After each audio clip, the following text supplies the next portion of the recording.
Olá, meus caros colegas, sejam muito bem-vindos ao canal da Matemática.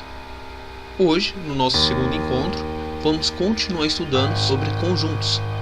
Vamos falar especificamente sobre os tipos de conjunto, a notação matemática da relação de pertinência de um elemento ao conjunto e da relação de pertinência de um conjunto ao conjunto. E por último, vamos colocar em prática tudo que a gente aprendeu através dos exercícios. Tudo bem? Os tipos de conjunto. A classificação que a gente vai fazer a partir de agora sobre os tipos de conjunto é quanto à quantidade de elementos nesse conjunto. Tudo bem? Então temos o conjunto vazio, que é aquele que não possui elementos, sendo representado por duas chaves sem elemento dentro ou pelo símbolo, esse símbolo aqui, que é um zero com traço na diagonal. Vamos ver os exemplos. Exemplo 1. O conjunto A é formado pelos elementos x, tal que esse x é ímpar e múltiplo de 2. No primeiro encontro eu falei o que significa esse traço na vertical. Esse traço ele quer dizer que alguma coisa deva satisfazer alguma coisa. Então vamos ver. O conjunto A é formado por x, tal que esse x deve ser um ímpar e múltiplo de 2. Bom, o que é o múltiplo de 2? O múltiplo de 2 são os resultados obtidos a partir desse número multiplicado por 1, por 2, por 3, por 4 e assim por diante. Então, o múltiplo de 2 temos o 2, que é 2 vezes 1, 2, 2 vezes 2, 4, 2 vezes 3, 6 e assim por diante. Então, os múltiplos de 2 são 2, 4, 6, 8 e assim por diante. Então ele fala que esse conjunto A, formado pelos elementos x, ele tem que ser um número ímpar e múltiplo de 2. Ora, o múltiplo de 2, se você percebeu, é todos pares. 2 é um número par, 4 é um número par, 8 é um número par, 6 é um número par e assim por diante. Então como a gente vai ter um número que seja ímpar e par ao mesmo tempo? Não existe, concorda? Então isso quer dizer que o conjunto A é um conjunto vazio. Então dessa forma a gente representa por aquele zero, um traço na diagonal, ou por duas chaves sem elemento dentro. O segundo exemplo de conjunto vazio é o conjunto B, formado pelos elementos y, tal que esse y deve ser um número maior que zero e um número menor que zero. Outra coisa impossível, porque veja bem, como a gente vai ter um número que seja maior que zero e ao mesmo tempo menor que zero? Concorda? É importante lembrar que as conjunções na matemática, as conjunções da língua portuguesa, é realmente importante a gente ter em mente. Por quê? Porque se fosse a conjunção ou no lugar da conjunção e, aí teríamos um resultado possível. Aliás, infinitos resultados. Veja bem, conjunto B, formado pelos elementos y, tal que esse y deve ser maior que zero ou o y menor que zero. Então a gente tem infinitos resultados, exceto o número zero. Então vamos ver. Se fosse a conjunção ou, teríamos y maior que zero. Poderíamos ter o 0, o 1, o 2, o 3, o 0,1, 0,2, 0,3 e assim por diante. Teríamos infinitos resultados para y maior que zero e infinitos resultados para y menor que zero. Concorda? Que é o menos 1, menos 2, menos 3. Tudo bem? Então isso quer dizer que o conjunto B também é um conjunto vazio. Por quê? Porque não temos elemento que seja maior que zero e menor que zero ao mesmo tempo. Então isso quer dizer que o conjunto B é um conjunto vazio. Aí a gente representa por o zero, um traço na diagonal, ou por duas chaves sem elemento dentro. Tudo bem? Temos também o conjunto unitário, que é aquele que possui um único elemento, um só elemento. Vamos ver os exemplos. Exemplo 1. O conjunto C é formado pelas soluções da equação 3x mais 1 igual a 10. Então, vamos ter o conjunto C igual ao elemento 3, formado pelo elemento 3. Por quê? Porque se a gente substituir 3 no lugar do x, a gente vai ter 3 vezes 3, 9, mais 1, 10. Tudo bem? Então dizemos que esse conjunto C é um conjunto unitário. O segundo exemplo de conjunto unitário é o conjunto D, que é formado pelos divisores de 1 inteiros e positivos. Caso você não saiba, não tem problema, mas o conjunto dos números inteiros, mais para frente a gente já vai falar, que é aquele formado pelos elementos 0, 1, 2, 3, 4 e assim por diante, além do menos 1, menos 2, menos 3, menos 4 e assim por diante. Tudo bem? Vale lembrar também que os divisores de um número, por exemplo, os divisores do 4, são o 1, o 2 e o 4. Por quê? Porque o 4 dividido por 1 vai dar 4, um valor exato. O 4 dividido por 2 vai dar 2, que é um valor exato também. E o 4 dividido por ele mesmo vai dar 1, que é um valor exato. Então a gente diz que os divisores de um número são os divisores pela qual eu posso dividir um número e o resultado vai ser exato. No caso dos divisores de 1, só tem ele mesmo. Só que no conjunto dos números inteiros vamos ter o número 1, o mais 1 e também o menos 1. Só que de antemão ele já avisa que tem que ser positivo. Então ao menos 1, o elemento menos 1 a gente já tira. Então o conjunto D é formado pelos divisores de 1. Pode ser, no conjunto dos números inteiros, então pode ser mais 1, menos 1. Só que ele já avisa que é positivo, então o menos 1 já retira. Então isso quer dizer que o conjunto D é formado só pelo elemento 1. Temos o tipo de conjunto finito, que é aquele que possui um número determinado de elementos, possui um fim. Vamos ver os exemplos. O exemplo 1, conjunto E, formado pelos elementos 1, 2, 3 e o 4. Tudo bem? O segundo exemplo de conjunto finito é o conjunto F, que é formado por D, tal que esse D são os dias da semana. Isso quer dizer que o conjunto F é formado por segunda, terça, quarta, quinta, sexta, sábado, domingo. Apesar de extenso, ele tem um fim. E temos por último o tipo de conjunto infinito, que é aquele que não possui um número determinado de elementos. Tudo bem? Então, os conjuntos numéricos da matemática, aqueles conjuntos fundamentais, são exemplos desse tipo de conjunto. Vamos ver os exemplos. O conjunto dos números naturais. Temos o conjunto N dos números naturais, formado pelos elementos 0, 1, 2, 3, 4 e assim por diante. Vale lembrar que até agora a gente representou um conjunto por uma letra maiúscula qualquer do nosso alfabeto. Só que quando a gente diz dos conjuntos numéricos, eles têm uma representação específica. Por exemplo, o conjunto dos números naturais é representado por esse N, com um traço na vertical do lado esquerdo desse N. O conjunto dos números inteiros representado por Z. E o conjunto dos números racionais, por exemplo, representado por Q. Então, quando no exercício pedir para você trabalhar com os números naturais, ele vai te dar apenas esse símbolo, esse N, e vai querer que você recorde, vai querer que você lembre com quais números você deve trabalhar. Tudo bem? Então é importante que você memorize, procure entender e relacionar cada símbolo desse, cada representação desses conjuntos com seus respectivos números que formam esse conjunto. Tudo bem? Temos também o conjunto dos números inteiros, que é formado por 0, 1, 2, 3 e assim por diante, e também pelos menos 1, pelos elementos menos 1, menos 2, menos 3 e assim por diante. Tudo bem?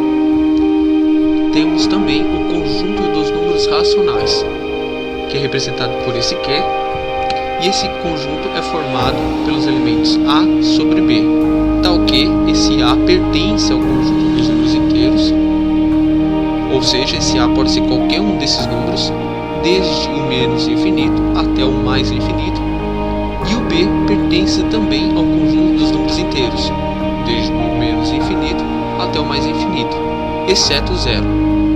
Por que eu sei que é exceto zero? Porque quando a gente coloca um asterisco sobre um uma letra que representa o conjunto, a gente quer dizer que esse conjunto não tem o zero. Tudo bem?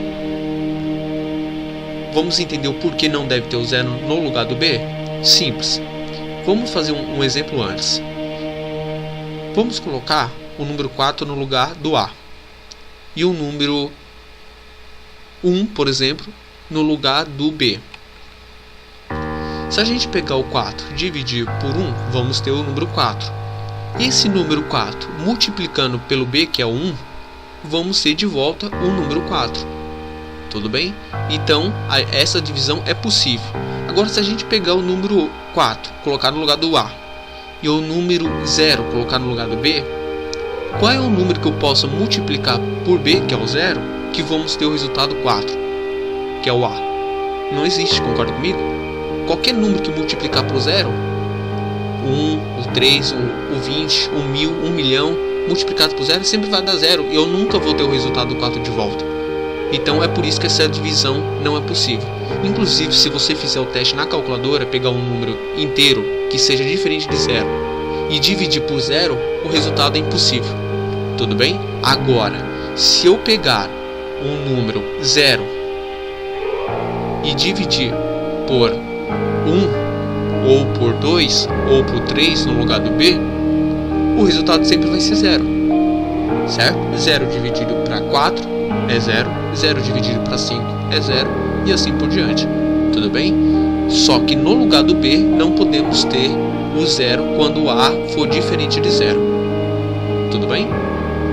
Então, é importante observar uma outra coisa, que o conjunto dos números inteiros, por exemplo, se a gente observar com muita atenção, a gente vai perceber que é formado pelos elementos 0, 1, 2, 3, 4 e assim por diante. Isso quer dizer que o conjunto dos números naturais está dentro do conjunto dos números inteiros. Então, na matemática, matematicamente falando, a gente diz que o conjunto dos números naturais está contido no conjunto dos números inteiros. O que é verdade, porque ele está dentro do conjunto dos números inteiros. Tudo bem? A gente pode dizer também, é a mesma coisa dizer que o conjunto dos números naturais é subconjunto dos números inteiros. O conjunto dos números naturais é subconjunto do conjunto dos números inteiros. Tudo bem? É a mesma coisa dizer. Assim como o conjunto dos números inteiros, todos esses números, o conjunto dos números inteiros é um subconjunto do conjunto dos números racionais. Como assim? Não parece? Parece? Claro que parece. Veja bem, se a gente pegar o número 2, por exemplo, a gente pode colocar sobre fração e ele vai ser um número racional, ele vai pertencer dentro desse conjunto. Se a gente pegar o número 2, por exemplo, ele vai ser um número racional. Basta colocar sobre o número 1, 2 dividido por 1. Vamos ter o 2 de novo, certo? Só que em forma de fração a gente diz que pertence ao conjunto dos números racionais. Por quê? Porque o conjunto dos números racionais é um conjunto formado basicamente por frações. Tudo bem? Então, basicamente, o conjunto dos números racionais é formado por uma fração. Temos algumas observações sobre os números racionais. Por exemplo, essa dízima, nesse caso periódica, 1,45, 45, 45. Esse número é o mesmo que 144 sobre 99. Não precisa se preocupar em descobrir como foi feito isso. Mais para frente a gente vai aprender a transformar dízimas periódicas em frações. Tudo bem? Então, esse 1,45, 45, 45 e assim por diante é o mesmo que 144 sobre 99. Você pode fazer esse teste na calculadora.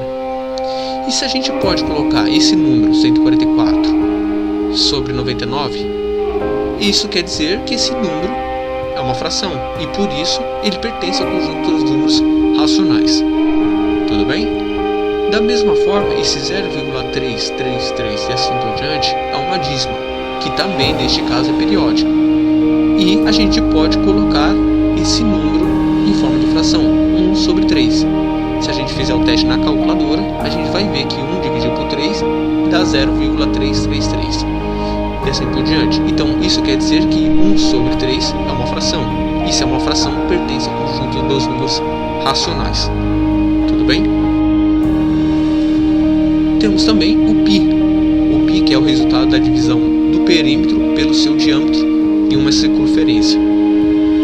É igual a 3,14, 15, 92, 6535 e assim por diante. É uma dízima, só que neste caso não é periódica, então a gente não pode colocar sob fração.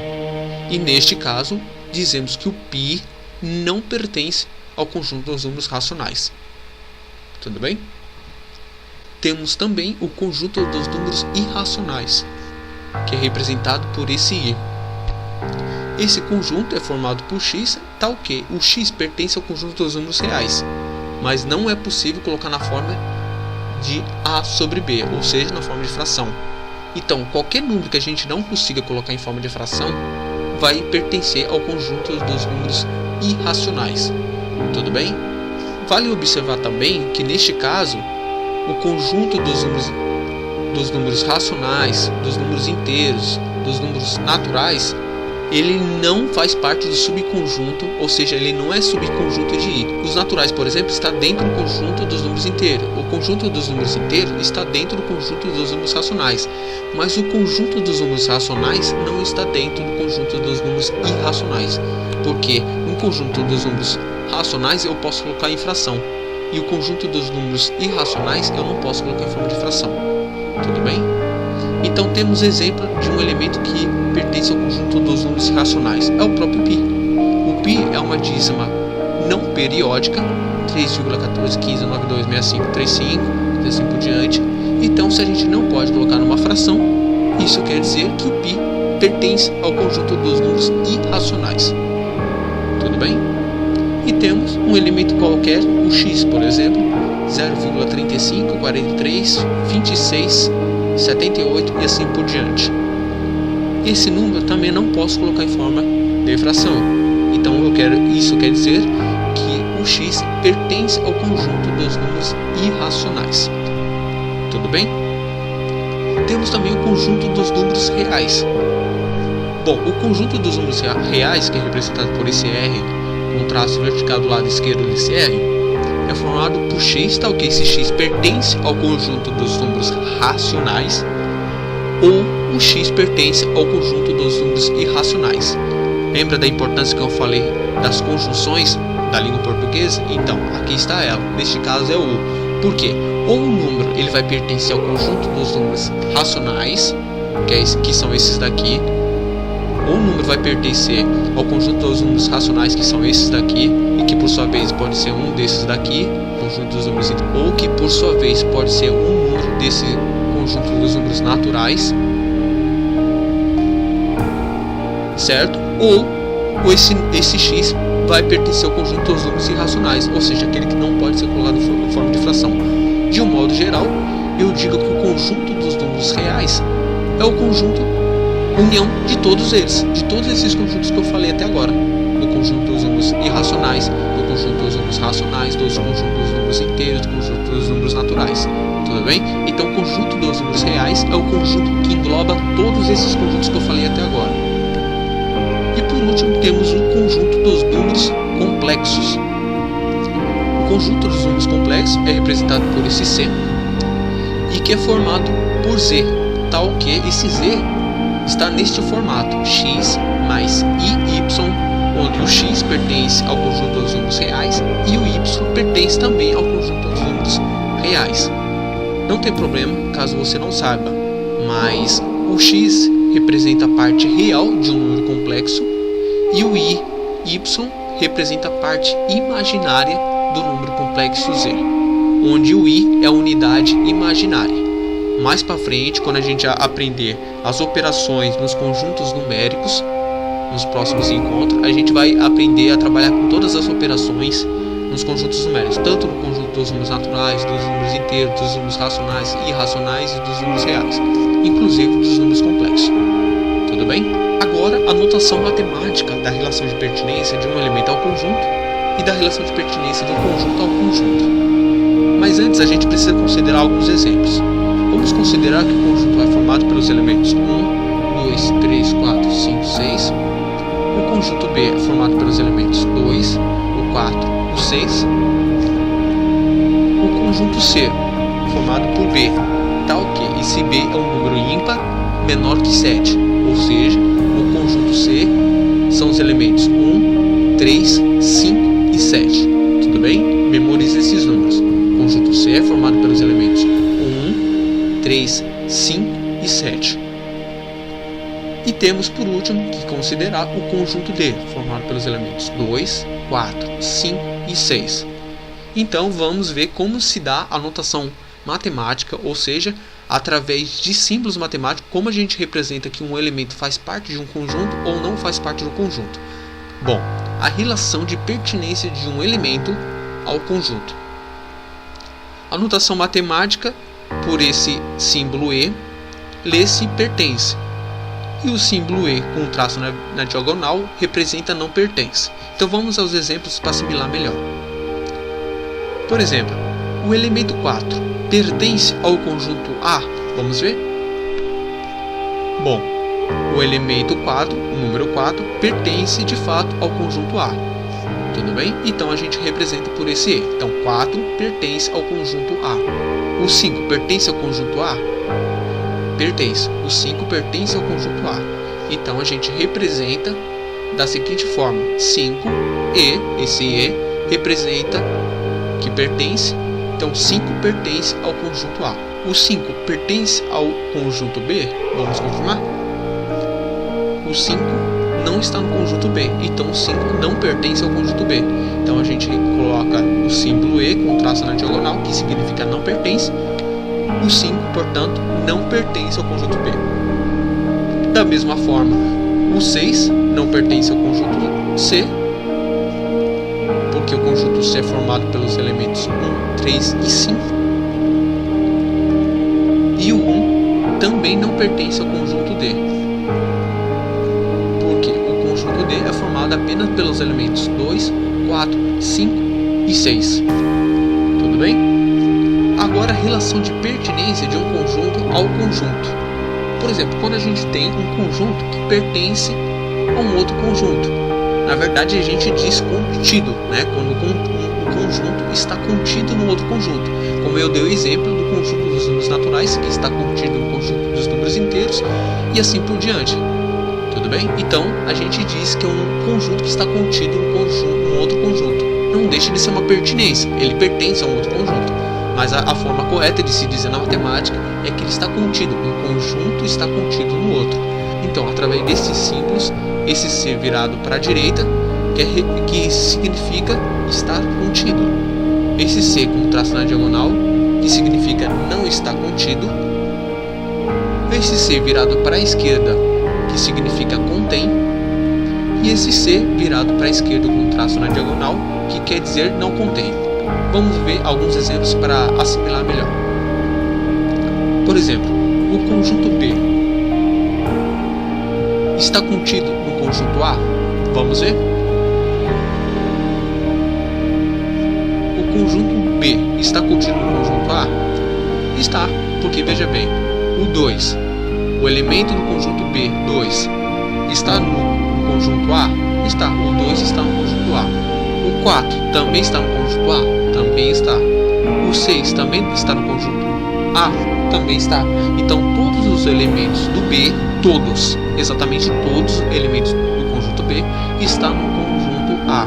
Então a gente diz que o B está contido no conjunto A. Ou ainda o B é um subconjunto de A. Tudo bem? Então o conjunto B está contido no conjunto A. Ou a gente pode dizer ainda que o B é um subconjunto de A, que de fato, como a gente viu, todos os elementos do conjunto B estão no conjunto A. Então ele faz parte de um subconjunto do conjunto inteiro, que é o próprio A. Essa maneira de escrever, que é o B é um subconjunto de A, eu posso dizer da mesma forma que ele é o contrário, que A contém o conjunto B, que de fato é verdade. O conjunto A contém todos os elementos do conjunto B. Então a gente diz que A contém o conjunto B. A gente apenas leu da direita para a esquerda. Tudo bem? Quer dizer a mesma coisa e tem uma notação apenas diferente. O segundo exemplo é o conjunto C. está contido no conjunto A? Vamos ver. O conjunto C é formado pelos elementos 1, 3, 5, como eu pedi para você memorizar, tudo bem? Então, o conjunto C está contido no conjunto A, porque o 1 está aqui dentro do conjunto A, o 3 também está aqui dentro do conjunto A, e o 5 também está dentro do conjunto A. Então, a gente diz que o conjunto C, formado pelos elementos 1, 3, 5, está contido no conjunto A. Ou ainda, o conjunto C é um subconjunto do conjunto A. Tudo bem? Então, a gente nota, faz uma anotação matemática através de símbolos que o conjunto C está contido no conjunto A. A gente pode dizer ainda que o C é um subconjunto de A. E se a gente ler da direita para a esquerda, a gente vai dizer que A contém o conjunto C, que de fato é verdade. Temos também o conjunto B, que é um subconjunto do conjunto D, ou o B está contido no conjunto D. Vamos ver. O conjunto B, que é formado pelos elementos 2, 4, 6, está contido no conjunto D. Veja bem, 2, o 4 e o 6 também estão aqui. Ou seja, o 2, o 4 e o 6 que pertencem ao conjunto B estão contidos no conjunto D, ou seja, pertencem ao conjunto D. Então a gente diz que o conjunto B está contido no conjunto D, ou ainda que o conjunto B é um subconjunto do conjunto D. Tudo bem? A gente pode ler ao contrário, da direita para a esquerda, e a gente vai dizer que o D contém o conjunto B, que a gente pode verificar que de fato é verdade. Agora, o conjunto A está contido no conjunto B? Vamos ver? Os elementos do conjunto A são esses: 1, 2, 3, 4, 5 e o 6. Todos os elementos do conjunto A estão contidos no conjunto B? Não, de fato não. Porque no conjunto B tem apenas o 2, o 4 e o 6. Só que não tem no conjunto B os elementos do conjunto A, o 1, o 3 e o 5. Então, por não estar todos os elementos do conjunto A dentro do conjunto B, a gente não pode dizer que A está contido no conjunto B. E nem podemos dizer também que A é um subconjunto de B, porque de fato ele não é um subconjunto de B. Tudo bem? Então a gente representa que A não está contido em B, ou a gente pode dizer que o A não é um subconjunto de B. E se a gente ler da direita para a esquerda, a gente vai ler que o B não contém o conjunto A, que de fato é verdade. O conjunto B não contém o conjunto A. O conjunto C está contido no conjunto A? Vamos verificar. O conjunto C é formado pelos elementos 1, 3, 5, certo? E todos os elementos do conjunto C estão contidos no conjunto A. O 1 está aqui, o 3 está aqui, o 5 está aqui. Então a gente diz que o conjunto C está contido no conjunto A. Tudo bem? Então a gente representa que o C está contido no conjunto A. Ou a gente pode ler também que o C é um subconjunto do conjunto A. E se a gente ler da direita para a esquerda, a gente inverte a notação matemática e a gente vai ter o A que contém o conjunto C, que de fato é verdade. Todos os elementos do conjunto C estão no conjunto A. Então, por isso, o A contém o conjunto C. Tudo bem? Temos ainda o conjunto D está contido no conjunto A. Vamos verificar? O conjunto D, formado pelos elementos 2, 4, 5 e 6, está contido no conjunto A? Está. O 2, o 4, 5 e o 6 estão no conjunto. Os elementos 2, 4, 5 e 6 está no conjunto A. Então a gente diz que o conjunto D está contido no conjunto A. Então o D está contido no conjunto A, ou a gente pode dizer ainda que o D é um subconjunto do A. E se a gente ler da direita para a esquerda, a gente inverter a notação matemática, a gente vai poder dizer que A contém o conjunto D, que de fato